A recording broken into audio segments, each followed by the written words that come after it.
guys, welcome back. It's Josh with the Financial Advisor Car Guy. This week we're going to talk about an early 70s Ford called the Maverick. And the reason that this even comes up is really because I saw an article online. I thought it was fascinating. I actually went ahead and printed it, and so I'm going to read that article to you.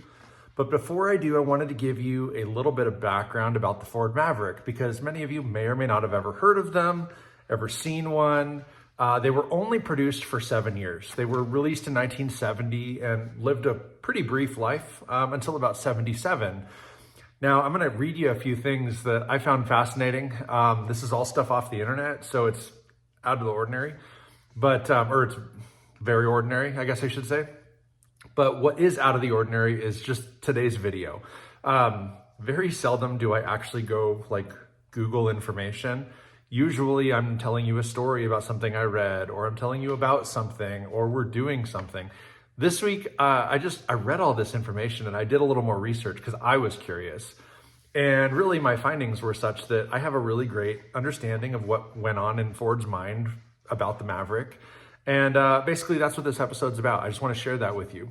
So I wanted to start by telling you, and again, I'm going to be reading some of these notes. I just kind of jotted things down. But when the Maverick was first released, it was announced as an import fighter. It was designed as a subcompact car. It was priced at $1,995, so it was truly the least expensive Ford of its time. It had replaced the Falcon. So if you guys remember the Falcon in the 60s, this car replaced that car. Now that car was important to the Ford lineup, but sales had diminished starting in 64 and a half, essentially, with the release of the Mustang. So literally that is what I have written down here. The Falcon sales were decimated since Mustang's introduction. So one little piece of trivia is, again, as I said, really the Maverick, let me think about this before I say it. The Maverick came out in 1970, lasted to 77. In 70 and a half. Now, if you guys remember, the Ford Mustang was released as a 64 and a half model. 65 was the first full year. Sometimes what they'll do is they take unsold vehicles and change the VIN number to associate itself to a new year and whatever the case is. Well, anyway, so for 70 and a half, a larger Falcon was introduced, but all it was a rebadged entry-level version of the Ford Fairlane, okay?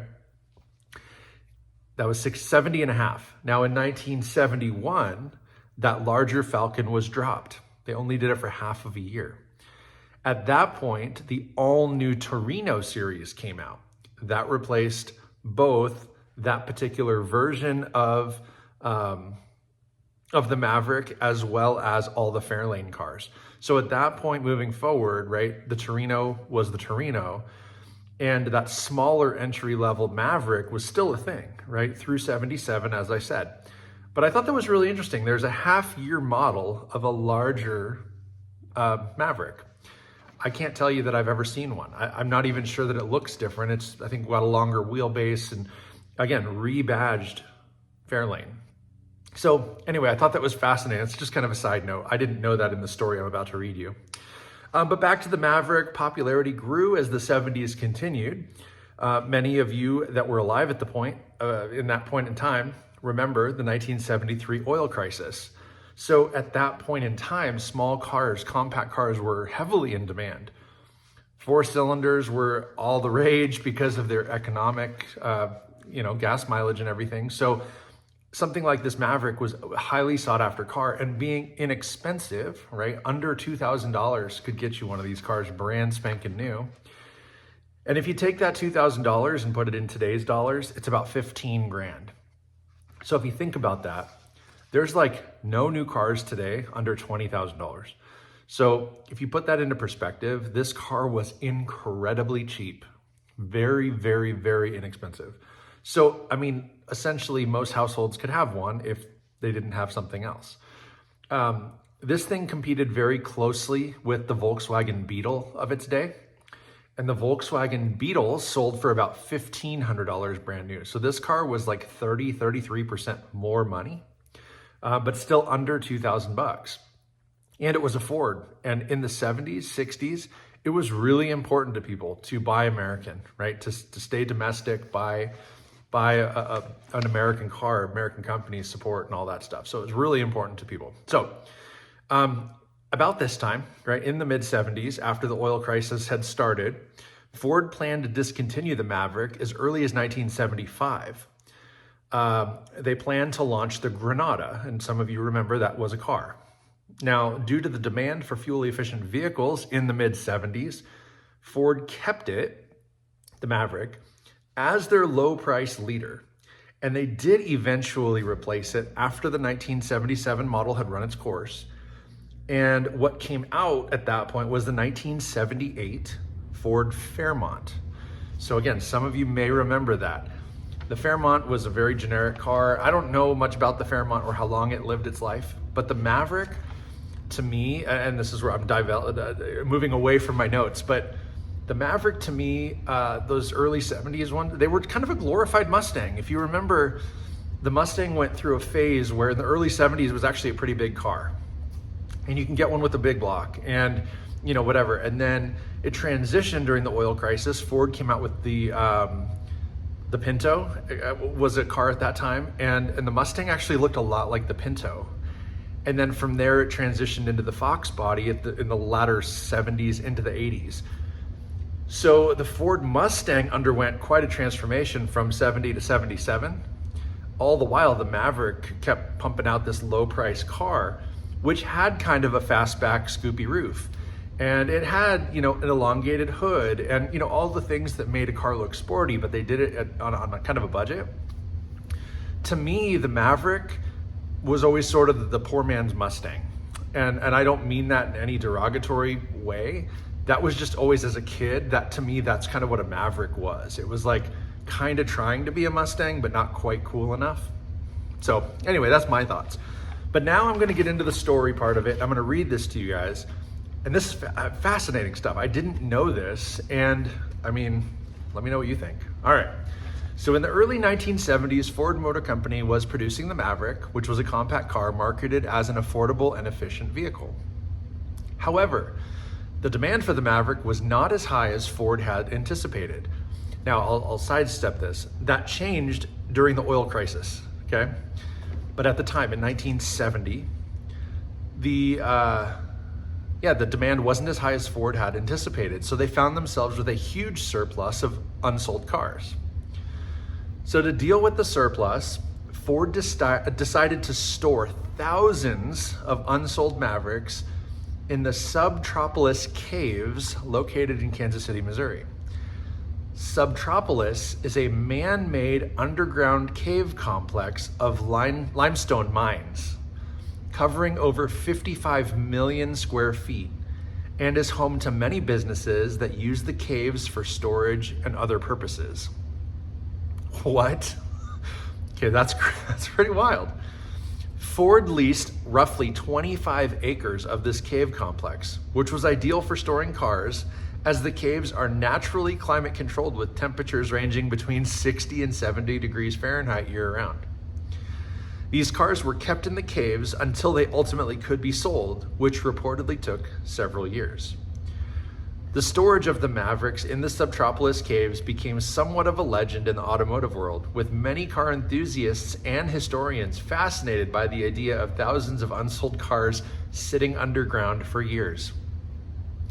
Today, the Subtropolis complex is still in use, and while the Mavericks are no longer stored there, the story of their time underground remains a unique piece of automotive history.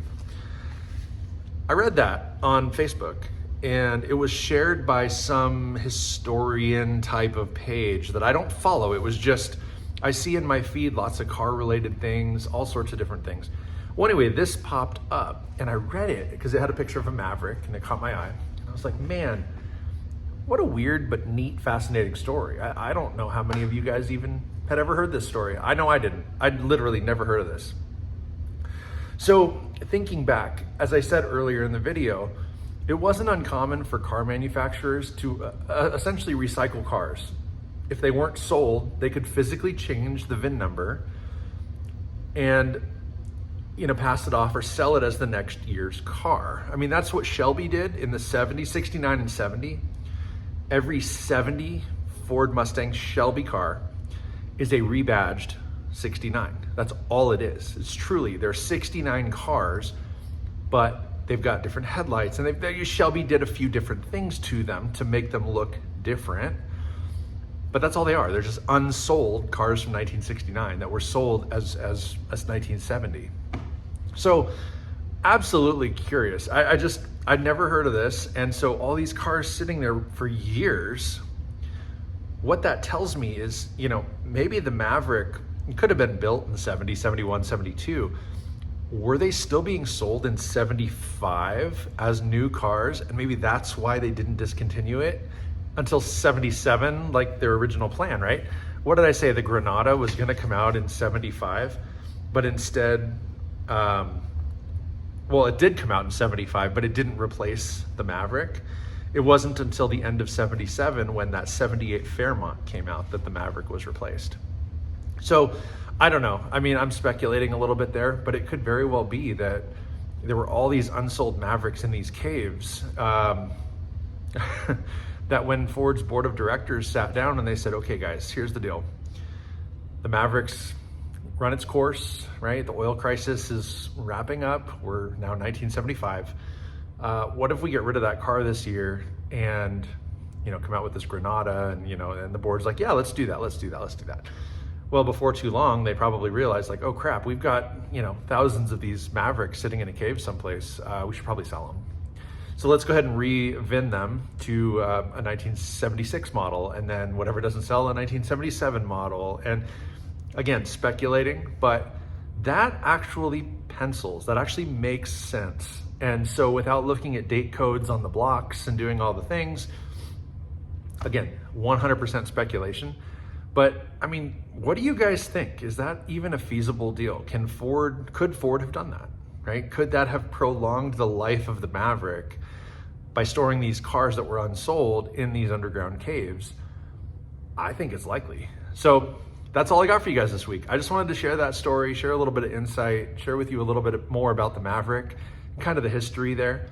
But again, as a subcompact, import fighter, so to speak, it would have competed with like the Nissans and the Datsuns and, maybe the early Hondas and things like that at the time that were small, economical, inexpensive. But again, at the time it was important. Us Americans, we got to drive American cars, right? Ford and Chevy, Dodge, whatever. And so you kind of look at it as, all right, I see what Ford was doing. And I think it served its purpose. It was again, very entry-level car. You could buy a brand new one for under $2,000.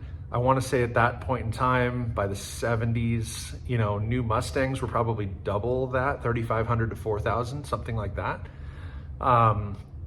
Give or take. Maybe low 3,000s, but somewhere between 3 and 4, and this could be had for 2.